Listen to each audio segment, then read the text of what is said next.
guys, paano ba tayo mag-debone ng pata ng baboy? Ito po ay kalahating pata ng baboy na i-debone natin. Ayan, dinidebone na natin siya. Tinatanggalan po natin siya ng buto at imamarinate natin siya. At ito pong pinagtanggalan at ito pong buto ay ilalaga natin at gagawin po nating soup yung pinaglagahan. Ganito lang po ang pagtatanggal ng laman ng pata ng baboy. Kaya ako po tinatanggalan ng laman kasi yung partner ko ay nagpatanggal ng ngipin. At kaya, dahil hindi pwede siyang magnat-ngat ng kagaya ko na matibay ang ngipin, ay, charot. Kailangan kasi pag sinerve mo sa kanya ang isang pagkain, guys, kailangan malambot na at hindi na pwedeng malutong. Yung malutong, I mean, is malutong na at hindi na pwede yung magngangat-ngat pa siya. Kasi hindi kagaya nating mga Pilipino. Pag tayong mga Pilipino, mahilig sa mga nginangata-ngata. Pero yung mga Kiwi, hindi po. Kaya ito po, tinanggalan ko na po ng buto yung ating pata.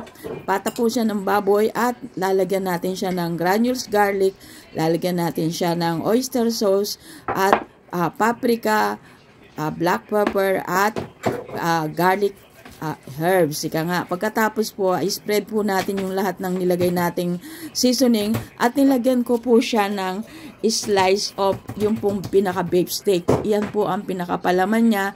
At iano ko po siya, imamarinate ko po siya ng mga isang araw.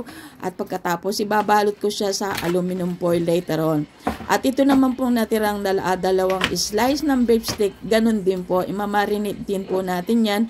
At para po pag niluto natin ay syempre lasang-lasa na yung panimpla. Kagaya pa rin ng sa panang baboy ay ang lalagay natin oyster sauce, garlic herbs, paminta, paprika at garlic granules. Pagkatapos po ay balutin lang natin, i-mold lang natin ng ganito.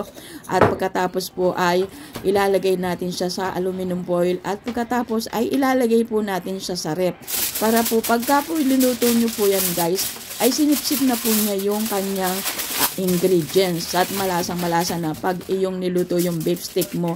At itong ating roast pata ng baboy ay eto na siya, guys. Binalot ko na po siya at i-roast po natin siya kinabukasan. Ayan na siya, guys.